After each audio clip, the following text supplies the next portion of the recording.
Hello అండి, welcome to my channel ఐరావి హాన్వాల్. నేనైతే ఈరోజు ఒక వీడియో పోస్ట్ చేస్తున్నాను. ఏంటంటే అది మన పాలకుర్తిలోని సోమేశ్వర స్వామి టెంపుల్ అండి. సో అక్కడైతే కార్తీక పౌర్ణమి రోజు ప్రతి సంవత్సరం అయితే ఇలా అఖండ జ్యోతి అయితే జరుగుతుందండి. సో ఇలా ఈ అఖండ జ్యోతి వెలిగించడం కోసమని చుట్టుపక్కల గ్రామాలలో ప్రతి ఒక్కరి దగ్గర ఇలా ఆయిల్ అనేది కలెక్ట్ చేస్తారు.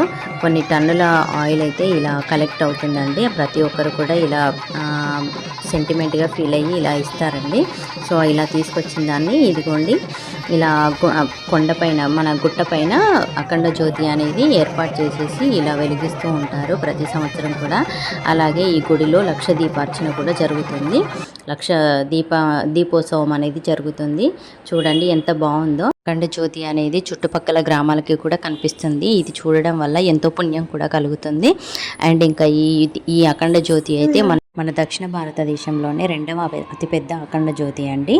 సో మొదటిదైతే అరుణాచలంలో, సెకండ్ది అయితే మన పాలకుర్తిలోనే అని చెప్పి. అండ్ ఇక్కడ ఈ స్వామి కూడా, ఈ సోమేశ్వర స్వామి కూడా చాలా మహిమగల దేవుడు అని చెప్పి భక్తులు కూడా చాలా వరకు నమ్ముతూ ఉంటారు. ఇలా శివరాత్రి రోజు అండ్ కార్తీక పౌర్ణమి రోజు చాలా బాగా ఉత్సవాలు అనేవి జరుగుతూ ఉంటాయి. చాలామంది భక్తులు అయితే ఇక్కడికి వచ్చి దీపాలు వెలిగిస్తూ ఉంటారు, నమ్ముకుంటారు. చాలా బాగా జరుగుతుంది ఈ గుడిలో అయితే. అసలు ఈ దీపోత్సవం కోసం చుట్టుపక్కల గ్రామాల నుంచి కూడా భక్తులు తరలిస్తారు. అండ్ వీడియో నచ్చితే కనుక లైక్ చేయండి, షేర్ చేయండి, సబ్స్క్రైబ్ చేయండి. Bye bye.